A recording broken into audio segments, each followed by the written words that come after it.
인천시립 화장장의 아침은 늘 무거운 고요함으로 시작된다. 서강호, 올해로 15년째 이곳에서 근무하고 있는 베테랑 직원에게 이 공간은 단순한 일터 이상의 의미를 지니고 있었다. 매일 수많은 삶의 마지막 순간을 배웅하는 일. 그는 이 과정에 최대한의 존중과 신중을 기울였다. 그의 손길이 닿는 모든 관은 그 안에 담긴 생의 무게만큼이나 소중했다. 강호는 자신의 직업을 일종의 신성한 의식이라고 생각했고, 그의 움직임은 군더더기 없이 조심스럽고 정확했다. 그러나 그 날의 아침은 강호가 쌓아온 모든 일상의 질서를 뿌리부터 뒤흔들 충격적인 사건으로 기록될 터였다. 그 날의 첫 번째 작업은 신원 불명의 고령 여성의 화장이었다. 80대로 추정되는 이 여성은 가족이나 지인의 방문 없이 홀로 이곳에 도착했다. 덩그러니 놓인 관을 보자 강호의 마음은 무겁게 내려앉았다. 그의 머릿속에는 누구도 찾아오지 않는 쓸쓸한 마지막이라는 생각이 맴돌았다. 삶의 끝이 이토록 적막할 수 있다는 사실은 늘 그를 숙연하게 만들었다. 강호는 잠시 관 앞에 서서 묵념했다. 마음속으로 평안히 잠드소서라고 나지막이 되뇌었다. 그리고 천천히 눈을 떴다. 이미 예열이 완료된 화장로 입구는 붉은 빛을 내뿜으며 거대한 입처럼 벌어져 있었다. 그것은 마지막 종착지이자 모든 것을 무로 돌리는 거대한 침묵의 공간이었다. 강호는 익숙한 동작으로 관을 운반대에 실었다. 육중한 관이 레일 위를 따라 화장로 쪽으로 천천히 밀려 들어가기 시작했다. 텅 빈 공간에 드르륵 하는 레일 소리만이 울려 퍼졌다. 바로 그때였다. 고요를 찢는 상상조차 할 수 없었던 소리가 들렸다. 관의 뚜껑을 안쪽에서 무언가 쿵쿵 쿵 하고 격렬하게 두드리는 소리였다. 강호는 순간 자신의 귀를 의심했다. 15년 동안 이런 일은 단 한 번도 없었다. 주변 직원들도 일제히 굳어버린 채 관을 바라보았다. 하지만 곧이어 들려온 것은 착각이라고 치부할 수 없는 너무나도 생생하고 처절한 비명이었다. 살려주세요. 제발요. 저는 살아있어요.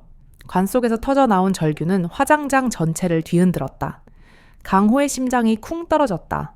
손이 심하게 떨렸지만 강호는 본능적으로 움직였다.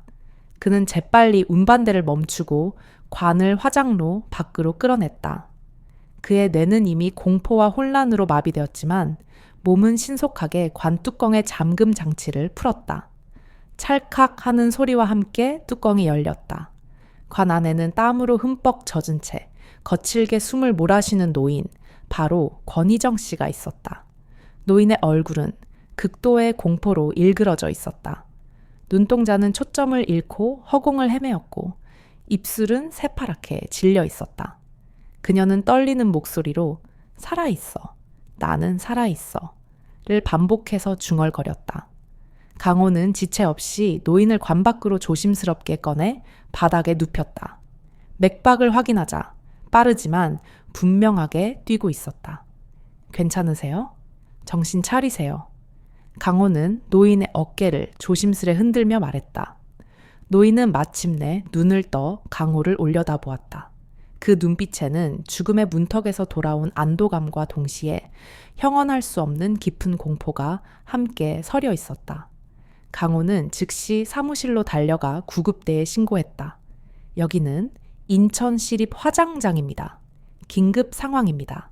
화장 직전에 시신으로 오인된 분이 살아계십니다. 당장 구급차를 보내주십시오. 직원들은 믿을 수 없다는 표정으로 노인을 애워쌌다. 도대체 어떻게 된 일이야? 사망 확인은 제대로 한 건가?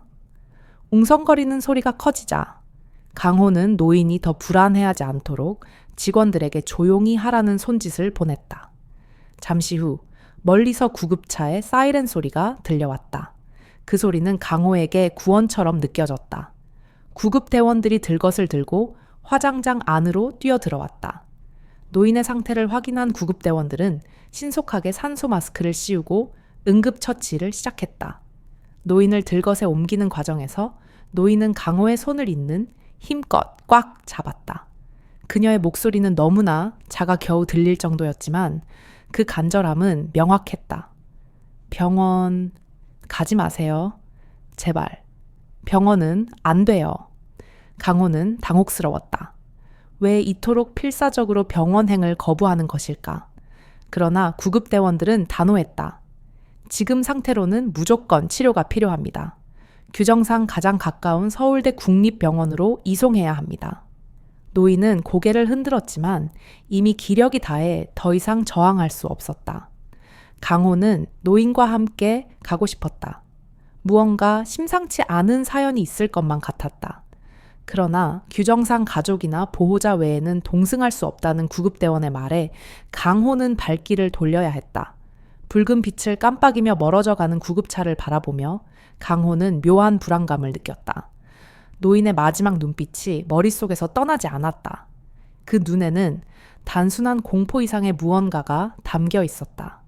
마치 길고 긴 감옥에서 탈출한 사람의 눈빛 같았다. 강호는 사무실로 돌아와 노인의 기록을 확인했다. 기록에는 단지 신원불명 여성, 추정 연령 80대라고만 적혀 있었다. 이 노인을 누가 화장장으로 보냈을까? 사망 확인은 정말 제대로 이루어졌을까? 의문은 꼬리를 물고 이어졌지만 강호는 알 수 없었다. 단지 그는 알고 있었다. 자신이 구한 이 노인의 생존은 단순한 기적이 아니라 17년 전 묻혔어야 할 어떤 거대한 진실이 이 세상에 다시 던져진 운명의 시작이라는 것을, 그리고 그 진실은 대한민국 의료계의 가장 어둡고 깊은 곳에 숨겨져 있을 터였다. 그의 일상은 이제 영원히 끝났다. 그는 이제 평범한 화장장 직원이 아니라 이 기막힌 이야기의 첫 번째 목격자이자 구원자가 된 것. 인천시립 화장장의 일상을 뒤흔들었던 끔찍한 비명소리는 구급차가 서울국립대학병원 방향으로 붉은 섬광을 깜빡이며 사라진 후에도 서강호의 머릿속을 떠나지 않았다. 강호는 손에 쥐고 있던 서류 뭉치, 신원불명 여성의 간소화된 기록을 내려다보았다.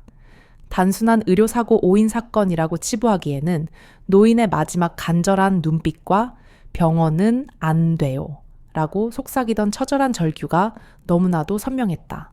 그의 본능은 15년간 수많은 삶의 종말을 지켜봐 온 그의 직감은 이 사건 뒤에 거대한 어둠이 도사리고 있음을 경고하고 있었다. 강호는 자신의 임무가 노인을 관에서 꺼내는 것으로 끝난 것이 아님을 직감했다. 점심시간을 틈타 잠시 외출을 알린 그는 자신의 낡은 차 시동을 걸었다. 노인이 무사한지, 그리고 왜 그토록 병원 이송을 거부했는지 직접 확인해야만 했다.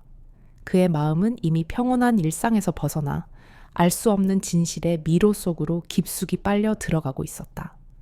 구급차 안, 권희정 노인은 산소 마스크를 쓴 채 힘겹게 숨을 쉬고 있었다. 2명의 구급대원이 노인의 상태를 계속 확인하며 병원과 무선 교신을 이어갔다. 서울국립대학병원 구급차 17호입니다. 신원불명 80대 여성 환자, 화장 직전 의식 회복, 현재 극도의 쇼크 상태로 이송 중입니다. 차가 흔들릴 때마다 노인은 몸을 움츠렸다. 창밖으로 빠르게 스쳐 지나가는 서울의 풍경을 보면서 노인은 불안하게 고개를 돌렸다. 어디로 가는 겁니까? 노인은 떨리는 목소리로 물었다.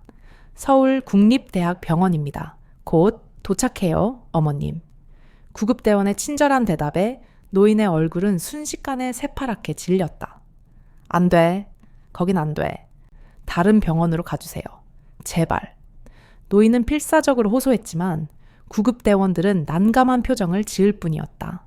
어머님, 지금은 가장 가까운 종합병원에서 치료를 받으시는 것이 원칙입니다. 왜 그러시는지는 알 수 없지만 노인은 더 이상 말을 잇지 못했다. 그저 눈을 질끈 감고 무언가를 중얼거리는 듯했다. 입술이 희미하게 움직이는 것을 본 구급대원이 귀를 가까이 대 보았지만 무슨 말을 하는지 알아들을 수 없었다. 노인은 마치 오랜 시간 연습한 주문이라도 외우는 듯 지수를 찾아줘 라는 말을 반복하고 있었다. 그것은 강렬한 공포 속에서도 잊을 수 없는 손녀를 향한 애끓는 외침이었다.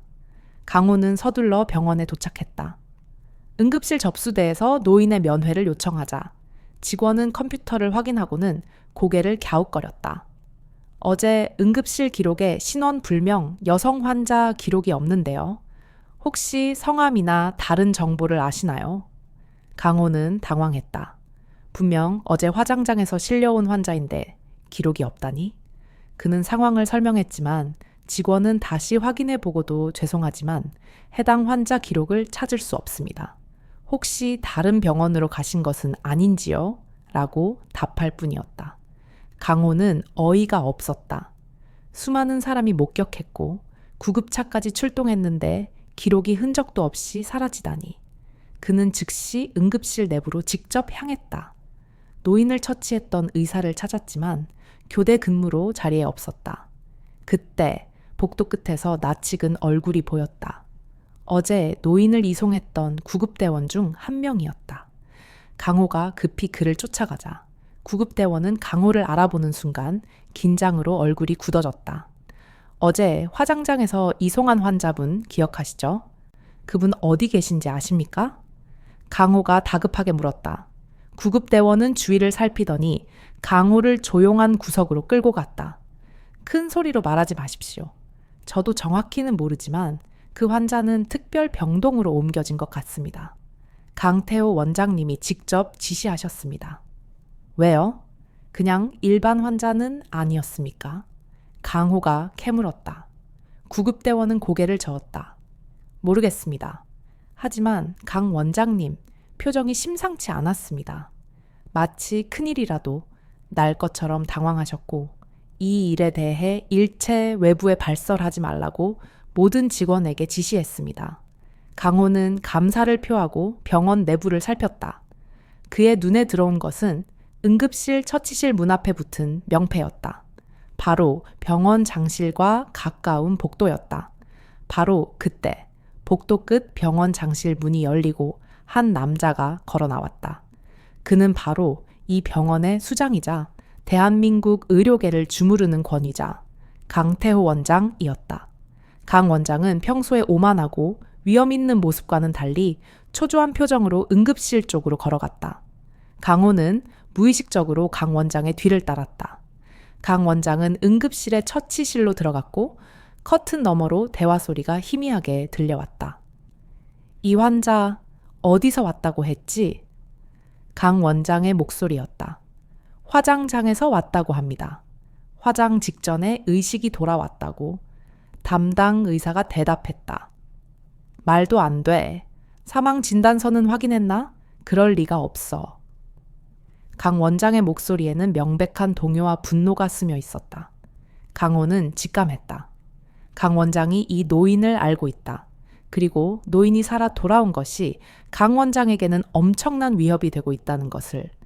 강호는 더 가까이 다가가려 했지만 복도를 지키던 간호사에게 제지당했다. 여기는 관계자 외 출입 금지 구역입니다. 강호는 어쩔 수 없이 대기실로 돌아왔지만 머릿속은 폭풍처럼 휘몰아쳤다. 노인이 극도로 거부했던 그 병원에 그녀를 죽은 사람으로 만들려 했던 사람이 바로 이 병원의 최고 권위자인 강 원장이라니. 그리고 기록은 조직적으로 말끔히 사라졌다. 이것은 단순한 오인 사고가 아니었다.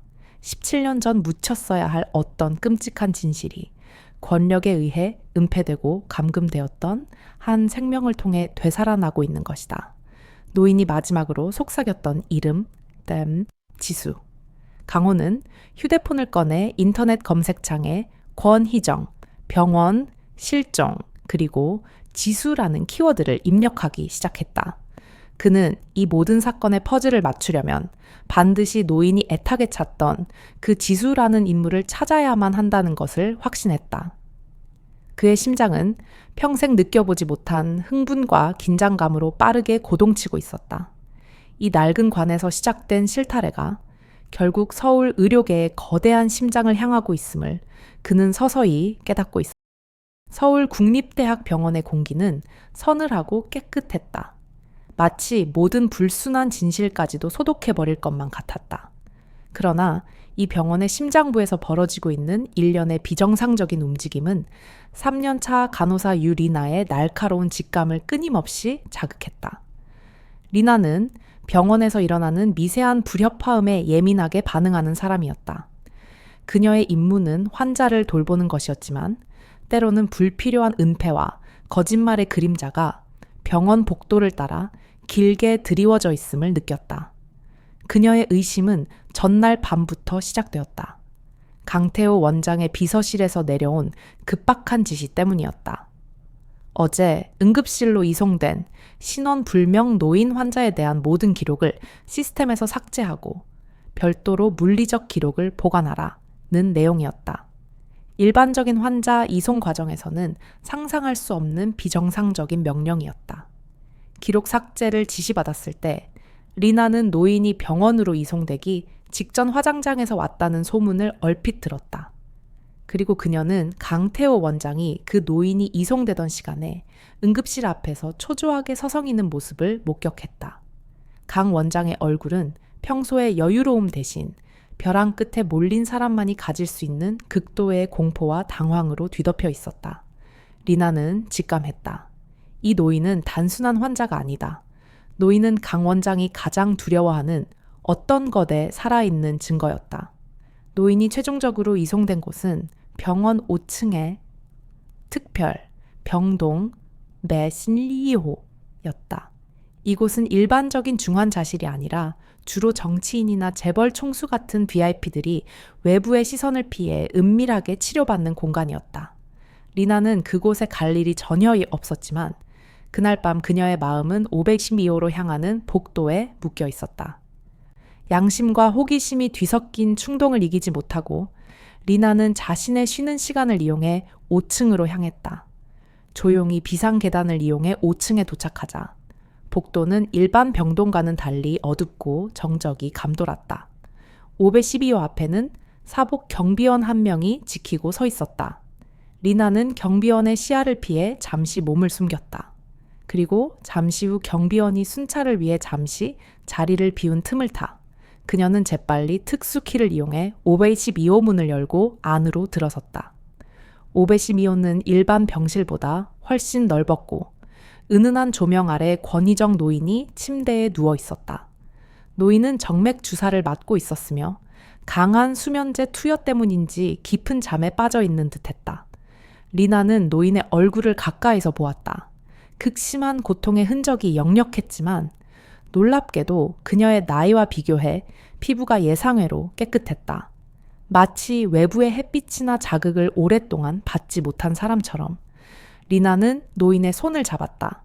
손목 주변에는 옅은 붉은 자국이 남아 있었다. 감금의 흔적.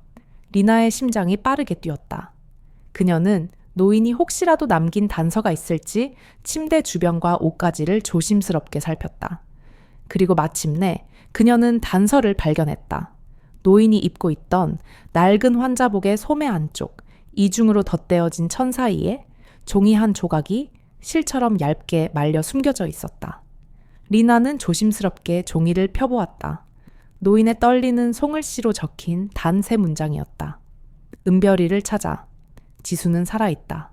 강태호의 죄를 폭로해. 글씨는 피를 말리는 듯한 절박함이 그대로 전해졌다. 노인이 화장장에서 필사적으로 되뇌었던 그 이름, 지수. 그리고 그 위에 적힌 은별. 리나는 직감적으로 지수와 은별이 동일 인물이거나 매우 가까운 관계임을 깨달았다.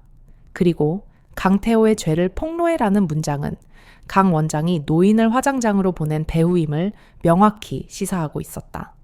바로 그 시각, 화장장 직원 서강호는 병원 밖의 한 허름한 카페 구석에서 휴대폰 화면을 노려보고 있었다.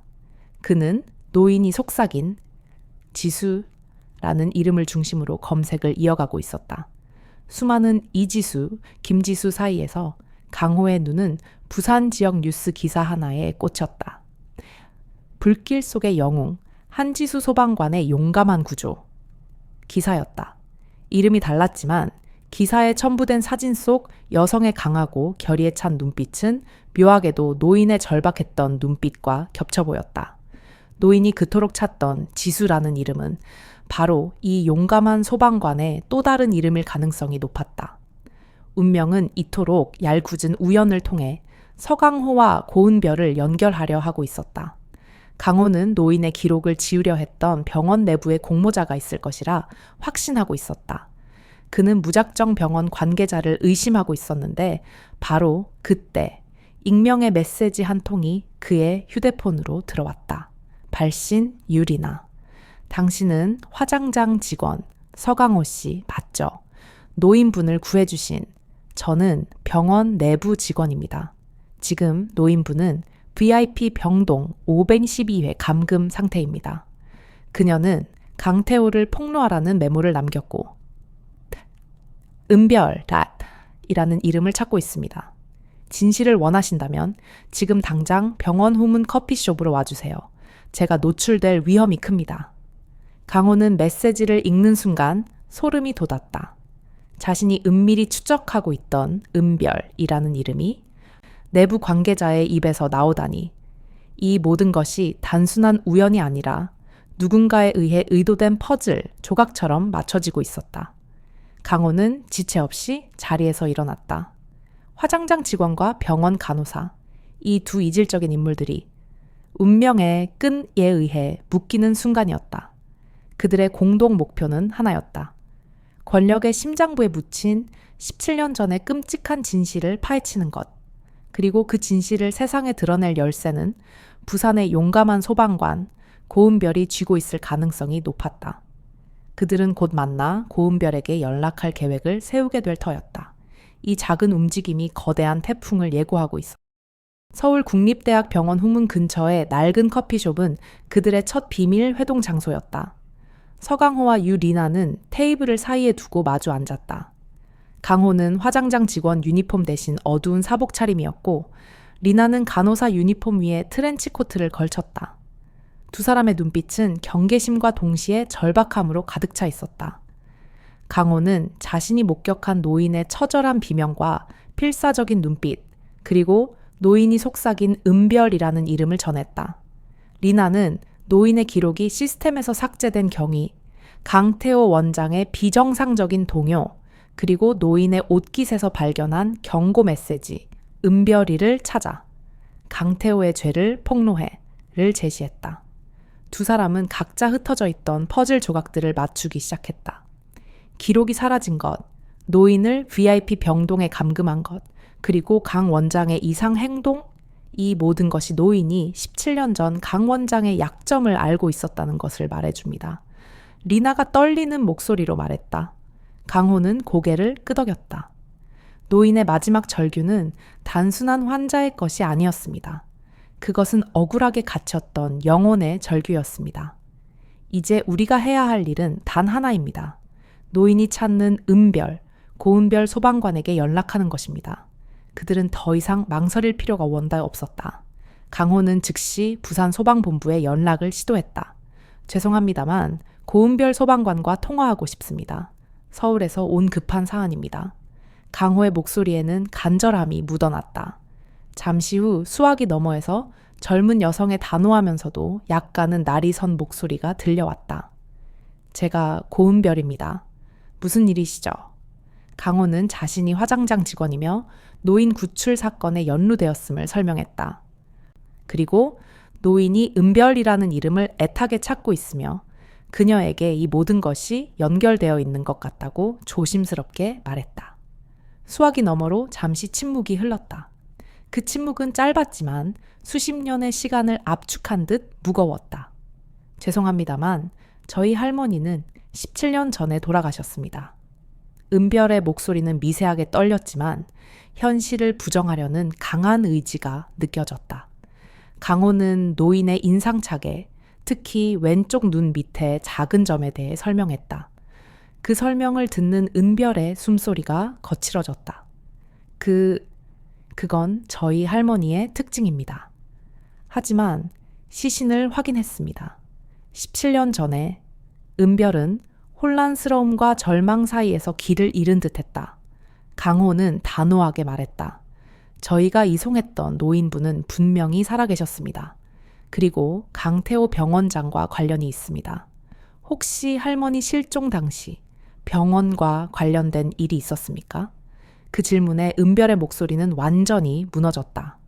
지금 서울로 가겠습니다. 어디서 만나야 할까요?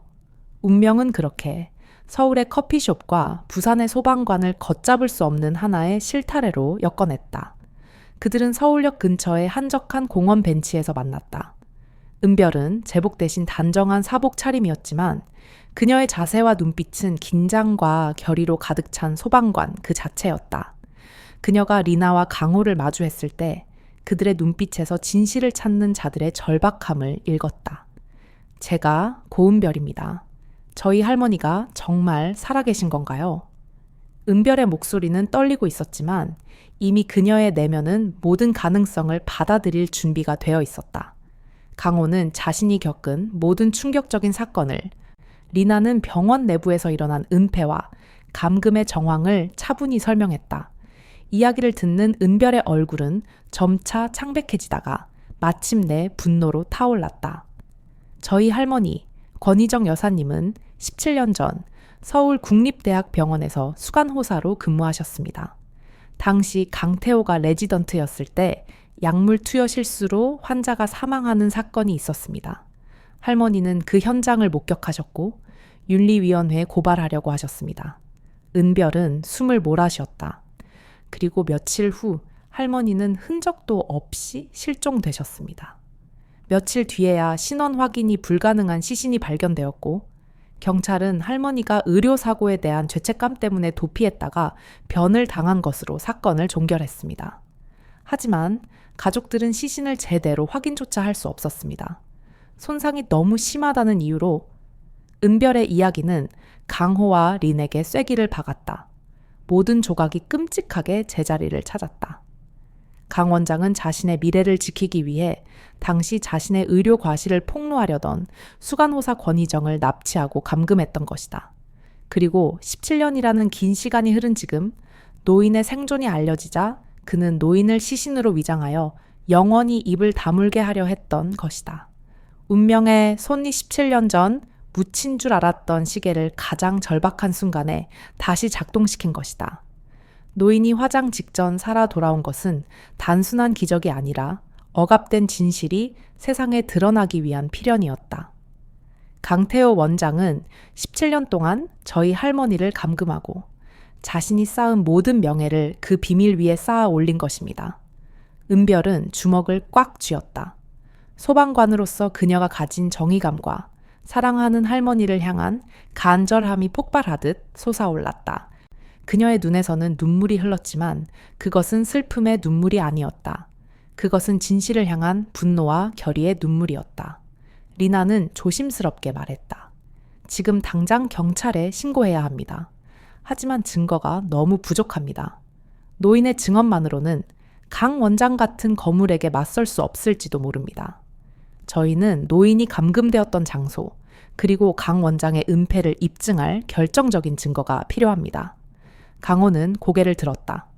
그의 온화했던 눈빛은 이제 단단하게 벼려진 칼날처럼 빛나고 있었다. 노인이 17년 동안 버틸 수 있었던 건 반드시 진실이 밝혀질 것이라는 믿음 때문이었을 겁니다. 저희가 그 믿음을 저버릴 수는 없습니다. 강호는 리나와 은별을 번갈아 보며 말했다. 우리는 노인을 구해야 합니다. 지금 이 순간에도 강 원장은 노인을 다시 침묵시킬 방법을 찾고 있을 겁니다. 증거는 우리가 찾아내야 합니다. 노인이 감금되어 있는 든 VIP 병동 512호는 이제 더 이상 병실이 아닙니다. 그것은 진실을 가두려는 거대한 감옥입니다. 세 사람은 서로의 눈빛에서 같은 결의를 읽었다. 화장장 직원, 간호사, 그리고 소방관. 이 세 명의 이방인은 이제 17년 묵은 의료계의 어둠에 맞서는 위험한 동맹을 맺었다. 그들의 앞에는 권력과 거짓으로 가득 찬 험난한 길이 펼쳐져 있었지만 그들의 심장은 이미 진실의 불꽃으로 타오르고 있었다. 세 사람은 서울의 한적한 공원에서 밤이 이슥할 때까지 머리를 맞대고 계획을 짰다. 권력과 거짓으로 철옹성처럼 보호되고 있는 서울 국립대학병원 특별병동에 침투하는 것은 무모하고 위험한 일이었지만 그들에게는 망설일 시간이 없었다. 강태호 원장은 노인이 깨어났다는 사실을 안 이상 반드시 그녀를 영원히 침묵시킬 방법을 다시 시도할 것이 분명했다. 제가 병원 내부 사정을 가장 잘 아니, 제가 안내하겠습니다. 오늘 밤은 제 야간 근무 시간입니다. 리나가 단호하게 말했다. 그녀는 병동 구조와 경비 교대 시간을 상세히 설명했다. 특별 병동 5층은 보안이 철저합니다. 저는 최대한 시선을 끌지 않고 병실 근처까지 안내하겠습니다. 하지만 병실 안으로 들어가는 건 은별 씨가 하셔야 합니다. 은별은 망설이지 않았다. 할머니를 17년 만에 만나는 건 저여야 합니다. 제가 들어가겠습니다. 은별의 목소리에는 두려움보다 뜨거운 결의가 실려 있었다. 강호는 경비 인력의 배치를 맡아 감시하는 역할을 맡기로 했다. 그는 화장장 직원으로서의 경험을 통해 위기 상황에 대한 냉철한 판단력을 갖추고 있었다. 세 사람의 운명을 건침투는 그날 밤 11시에 시작되었다. 병원 후문에서 리나의 안내를 받은 강호와 은별은 조용히 병원 안으로 들어섰다. 리나는 흰색 간호사 유니폼 차림으로 앞장섰고 은별은 어두운 사복을 입은 채 강호와 함께 그림자처럼 뒤를 따랐다. 엘리베이터를 타고 5층 특별 병동에 내리자 공기는 일반 병동과는 확연히 달랐다. 고급 호텔처럼 호화로운 인테리어, 정적이 감도는 복도, 그리고 철저한 경비가 그들을 압박했다. 조용히 하세요. 지금 경비원이 순찰을 나간 시간입니다. 리나가 작은 목소리로 속삭였다. 리나는 능숙하게 CCTV 사각지대를 이용해 502호 병실까지 그들을 안내했다. 복도 끝 512호 문 앞에 선 은별은 가슴이 터질 듯 뛰었다. 17년. 그녀의 어린 시절 전체를 덮어버린 긴 세월. 그 모든 시간이 이 문 하나에 담겨 있었다. 떨리는 손으로 문손잡이를 잡았을 때 은별은 눈을 질끈 감았다. 할머니, 리나가 특수키를 이용해 조심스럽게 문을 열었고 세 사람은 조용히 병실 안으로 들어섰다. 병실 안에는 권희정 노인이 침대에 누워 깊은 잠에 빠져 있었다. 리나는 노인에게 진정제가 투여되어 있어 당분간 깨어나기 힘들 것임을 알렸다. 그러나 은별은 할머니의 곁으로 달려갔다. 할머니, 저 은별이에요. 제가 왔어요. 은별은 무릎을 꿇고 할머니의 쇠약해진 손을 잡았다. 17년 전 따뜻했던 그 손은 이제 앙상하게 말라 있었다. 손녀의 목소리가 노인의 잠결을 흔들었을까? 노인은 천천히 아주 희미하게 눈을 뜨기 시작했다. 초점 없던 눈빛이 손녀의 얼굴을 알아보자 노인의 얼굴에 미세한 경련이 일어났다. 은? 별. 이. 노인의 입에서 흘러나온 그 이름은 17년의 세월을 뛰어넘은 사랑과 고통의 집약체였다. 은별은 눈물을 쏟으며 할머니를 조심스럽게 껴안았다. 네, 할머니, 접니다. 저는 할머니가 돌아가신 줄 알았어요. 도대체 17년 동안 어디에 계셨던 거예요? 권희정 노인은 힘겹게 입을 열었다. 태호, 그 사람이 나를 가뒀어. 의료 과실을 숨기려고. 노인의 목소리는 쇠약했지만 진실을 전하려는 의지만큼은 강렬했다. 너무 길었어. 겨우 너를 다시 보다니. 노인은 손녀의 얼굴을 만지며 흐느꼈다. 은별은 할머니의 손을 꼭 잡았다. 이제 안전해요, 할머니. 제가 지켜드릴게요. 강태호의 죄를 세상에 알려야 합니다. 할머니를 이렇게 만든 이유가 뭐였나요? 권희정 노인은 잠시 호흡을 가다듬었다. 그는 자신의 미래를 지키려 했지. 치명적인 약물 투여 실수로 환자를 죽였어. 내가 그걸 폭로하려 하자. 나를 납치해서 부산의 외딴 창고에 가뒀어. 17년 동안 그는 내가 죽은 것처럼 꾸몄지. 그리고 최근에 누군가 진실을 파헤치고 있다는 걸 알고 나를 완전히 제거하려고 화장장으로 보낸 거야. 노인의 고통스러운 고백은 병실 안에 모두를 침묵시켰다. 17년 동안 숨겨져 왔던 끔찍한 진실이 단지 한 남자의 명예와 미래를 위해 한 인간의 삶을 송두리째 파괴한 냉혹한 범죄의 전모가 드러나는 순간이었다. 은별은 할머니에게 다시는 그런 일이 없을 것임을 맹세했다. 할머니, 이젠 저희가 있어요. 강태호는 반드시 죗값을 치르게 될 거예요. 바로 그때였다. 병실 문이 쾅 하고 요란한 소리를 내며 열렸다. 강태호 원장이 사복 경비원 3명을 대동하고 병실 안으로 들이닥쳤다. 그의 얼굴은 극도의 분노와 배신감으로 붉게 달아올라 있었다. 아마도 내부 경비 시스템이 침입자를 감지했거나 그의 편집증적인 불안감이 발동한 것이리라. 역시 여기에 있었군. 면회 시간 외 무단 침입에 환자에게 접근까지. 당장 이들을 끌어내.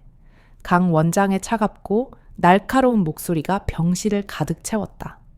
은별은 반사적으로 몸을 돌려 할머니를 보호하듯 침대 앞에 섰다. 그녀의 눈빛은 강태호의 분노에 맞서 조금도 굴하지 않았다. 강태호 원장, 당신이군요. 17년 동안 저희 할머니를 감금한 사람이. 은별의 목소리는 분노로 떨렸다. 강 원장은 비웃듯 코웃음 쳤다. 무슨 증거로 그런 망발을 하는 건가? 이 노인은 그저 신원불명의 불안정한 환자일 뿐이다. 당장 물러서지 않으면 경찰을 부를 것이다.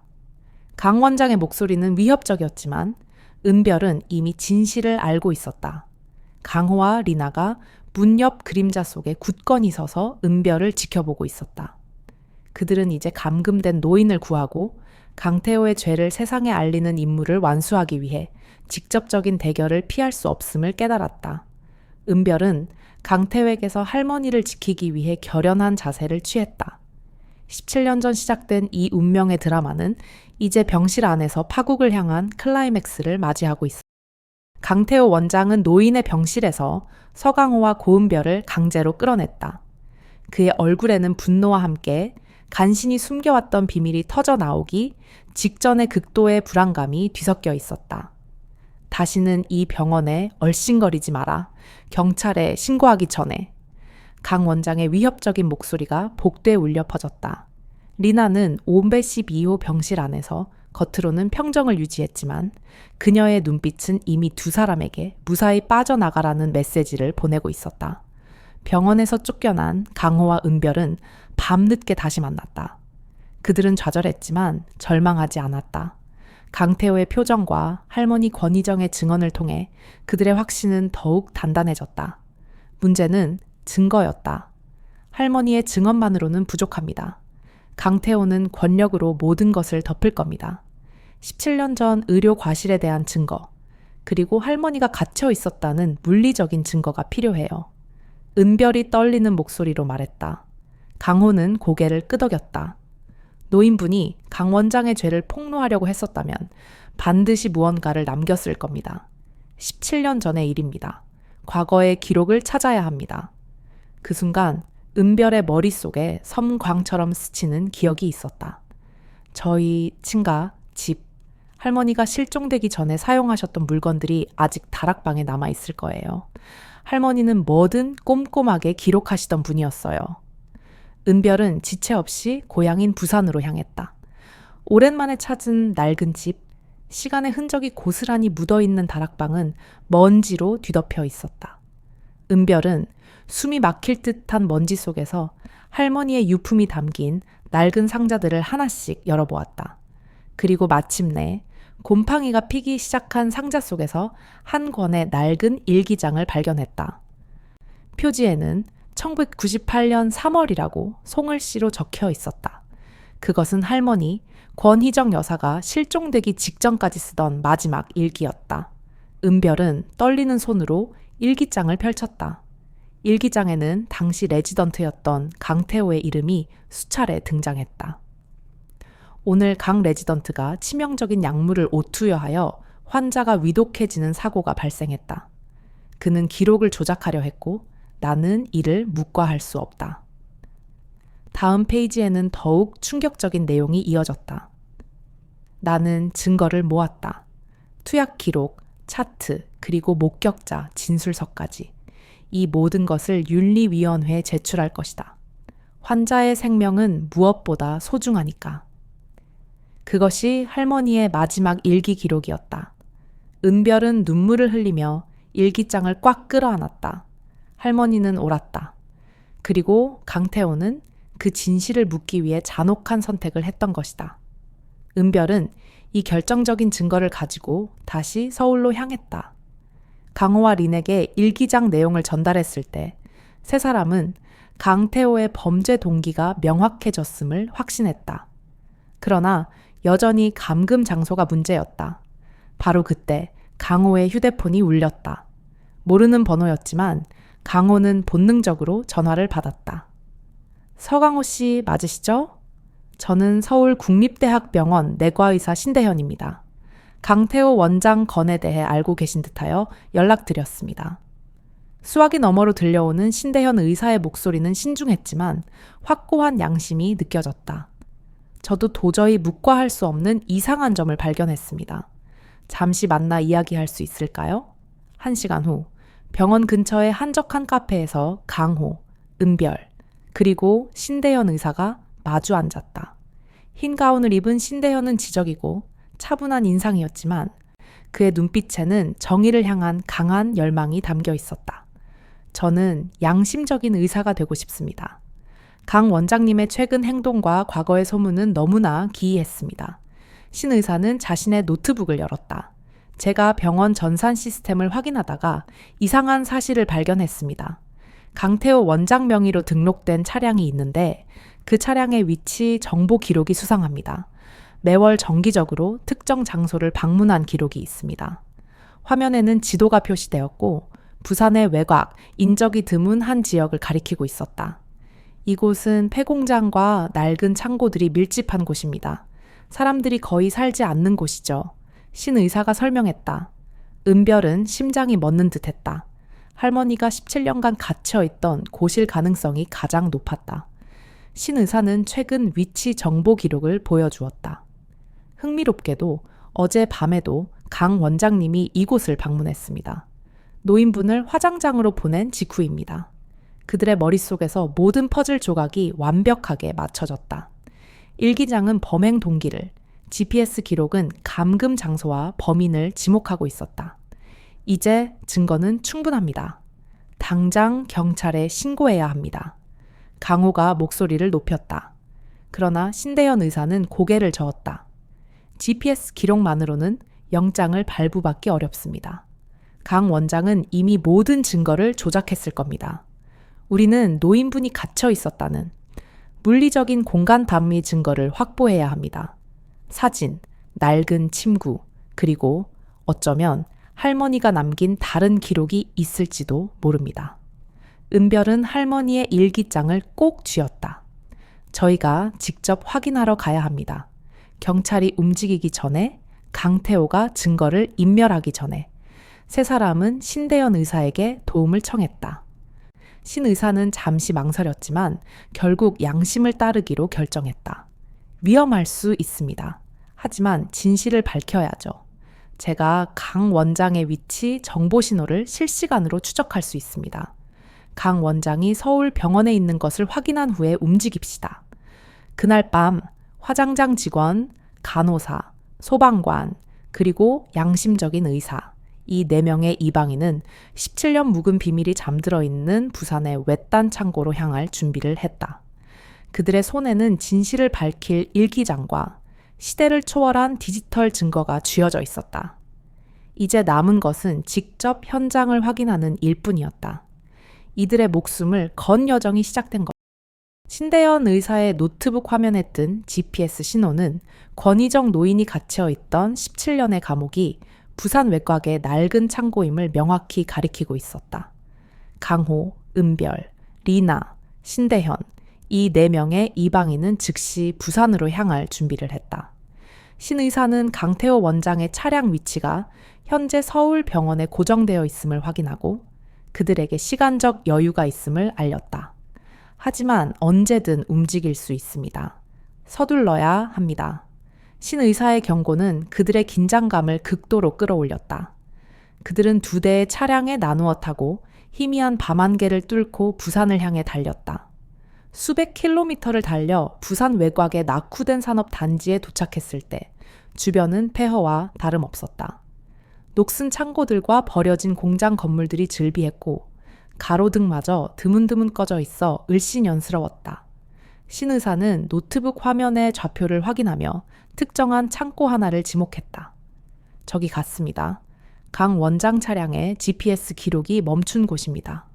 겉보기에는 완전히 버려진 창고처럼 보였지만 강호는 입구 쪽에 새로 달린 굵은 자물쇠를 발견했다.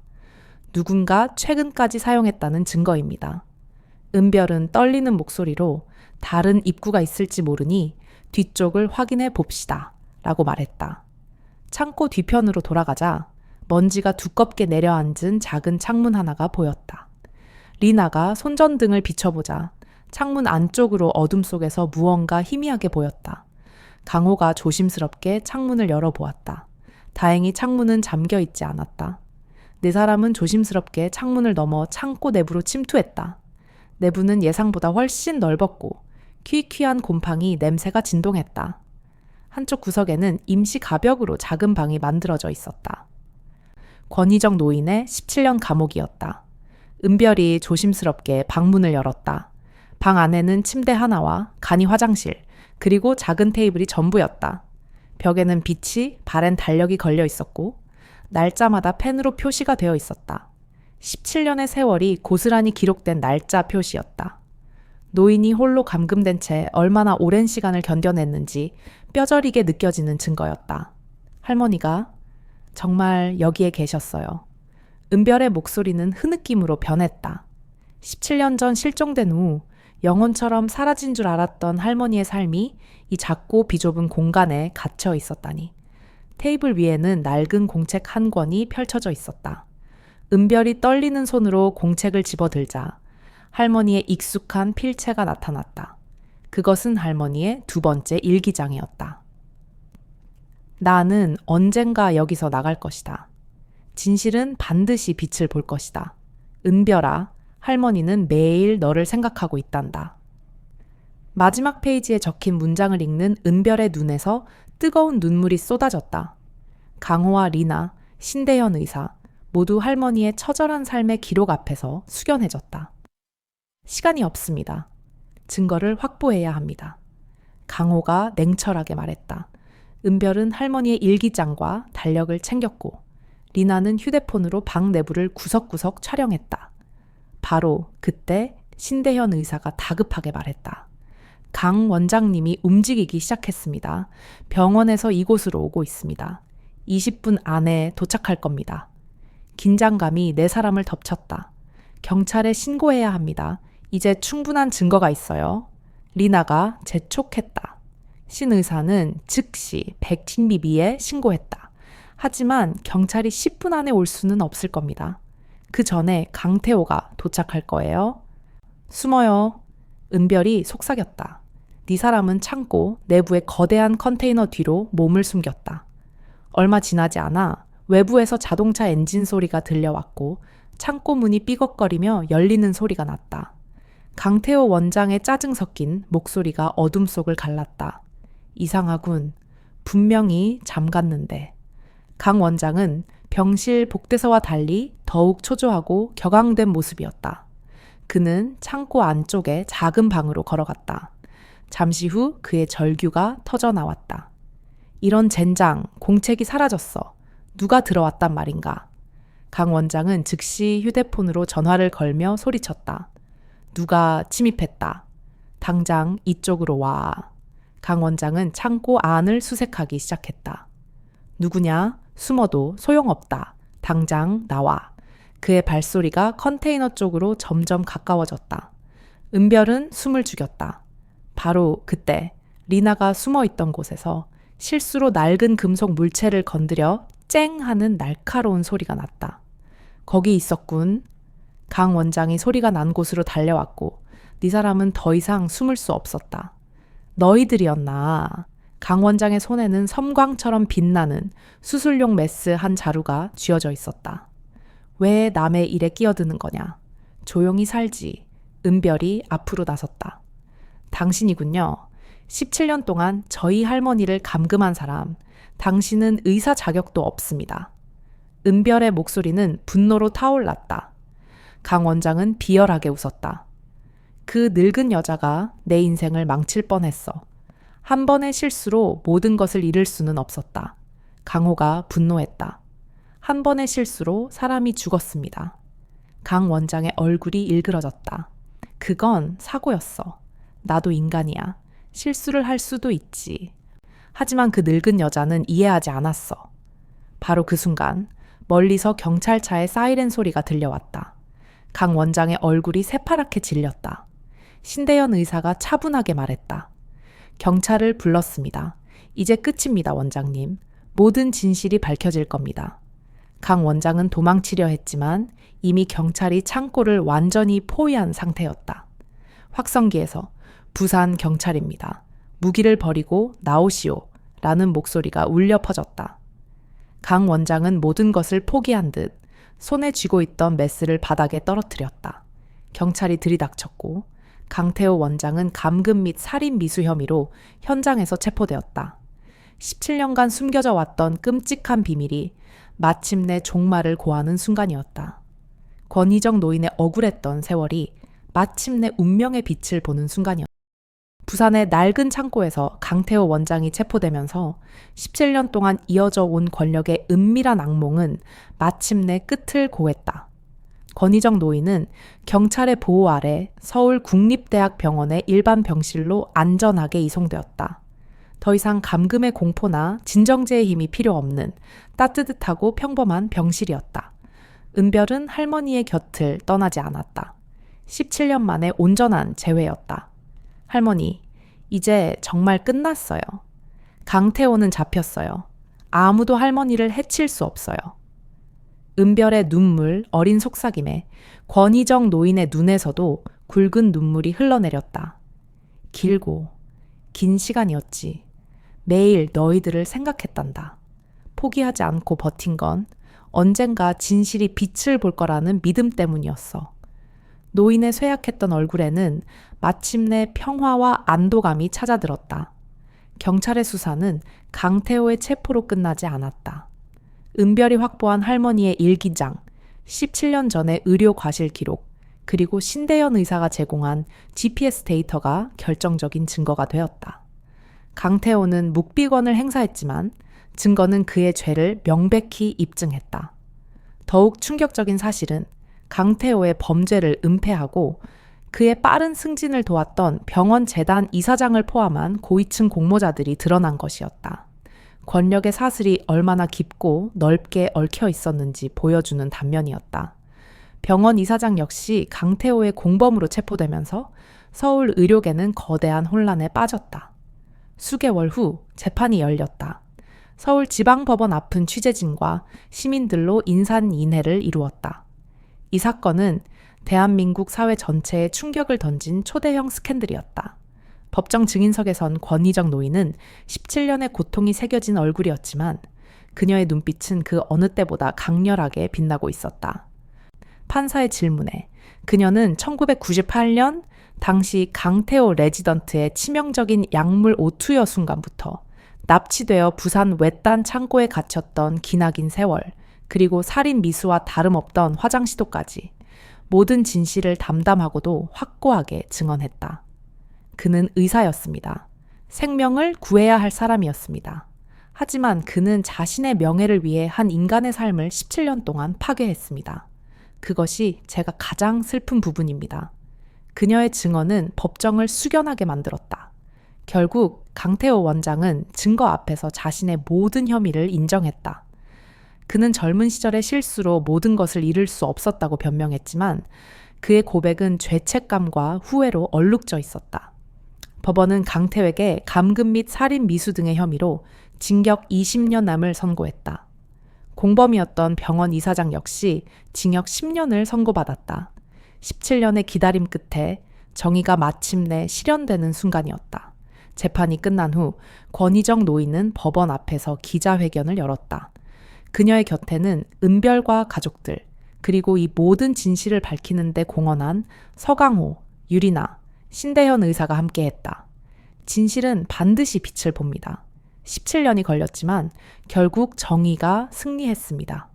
노인의 목소리는 힘찼다. 그녀는 남은 생을 의미 있는 일에 바치겠다고 선언했다. 퇴원하는 날, 권희정 노인은 그녀를 구원한 4명의 동맹자들에게 진심으로 감사 인사를 전했다. 강호는 노인의 손을 잡으며 말했다. 할머니께서 포기하지 않으셨기 때문입니다. 그날 화장장에서 들었던 비명소리가 제 운명을 바꾼 것 같습니다. 리나는 고개를 끄덕였다. 할머니 덕분에 저도 용기를 얻었습니다. 정의를 위해 행동하는 것이 얼마나 중요한지 배웠습니다. 신대현 의사 역시 말했다. 저 또한 진정한 의사의 길이 무엇인지 다시 생각하게 되었습니다. 그들은 노인의 생존이 단순한 기적이 아니라 17년 묵은 의료 시스템의 부조리를 개혁하는 도화선이 되었음을 알고 있었다.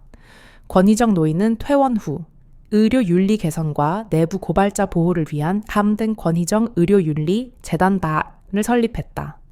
그녀의 이야기는 전국적인 공감을 얻었고 정부는 내부 고발자 보호법을 강화했다. 노인의 용감한 행동은 한국 의료계에 큰 변화를 가져왔다. 은별은 다시 부산 소방서로 돌아갔지만 할머니의 용기와 정의감을 이어받아 더욱 열정적으로 약자를 돕는 소방관이 되기로 맹세했다.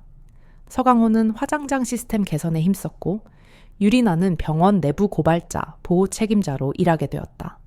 신대현 의사는 윤리위원회 위원장이 되어 병원 개혁에 선봉에 섰다. 세월이 흘러 어느 화창한 봄날 권희정 노인은 집 정원에서 꽃을 가꾸고 있었다. 은별이 찾아와 물었다.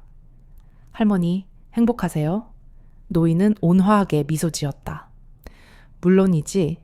너무나 행복하단다. 자유롭게 숨쉬고 사랑하는 가족과 함께 있으니 이보다 더 큰 행복이 어디 있겠니? 노인의 얼굴에는 17년의 어둠을 뚫고 나온 따뜻한 빛이 가득했다. 진실은 때로 더디지만 결국에는 빛을 본다는 것을 권희정 노인은 자신의 삶으로 증명했다. 이 이야기는 우리에게 많은 것을 시사합니다. 17년이라는 긴 세월 동안 억울함을 감수해야 했던 한 사람의 용기, 그리고 그 진실을 밝히기 위해 서로 다른 영역에서 모여든 사람들의 정의감이 결국 기적을 만들었습니다. 인간의 운명은 종종 가장 예상치 못한 순간에 교차하며 가장 어두운 터널일지라도 끝에는 반드시 빛이 존재한다는 것을, 포기하지 않는 한 어떤 어둠도 영원할 수 없다는 것을 권희정 노인의 삶은 우리에게 깨닫게 해줍니다.